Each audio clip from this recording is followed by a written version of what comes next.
Hinuli na si Pangulong Kuting Jr. matapos ang utos mula sa Korte Suprema kaugnay ng mga kasong isinampa laban sa kanya.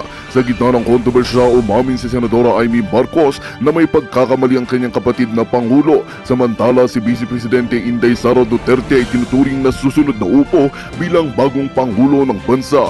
Ang pagkakahuli kay Kuting ay nagdulot ng malaking ingay sa politika, lalo na't inamin ni Sen. Amy sa isang panayam na nagkaroon ng mga pagkukulang at maling hakbang ang administrasyon. Ang pahayag na ito ay nagdulot ng mas matinding tensyon sa kanilang pamilya at sa mga kaalyado ng mga diktador. Habang patuloy na umuusad ang legal na proseso, unti-unting lumalakas ang panawagan ng taong bayan para kay VP Sara na pumalit bilang pinuno ng bansa. Habang nagkakagulo ang politika, nananawagan ng mga Pilipino ng maayos at mapayapang transisyon ng kapangyarihan. Ang mga pangyayaring ito ay nagpapakita ng kahalagaan ng pananagutan sa pamahalaan. Umaasa ang lahat na sa kabila ng krisis, ang susunod na lider ay magdadala ng mas malinaw at mas sapat na pamamahala para sa kinabukasan ng bayan.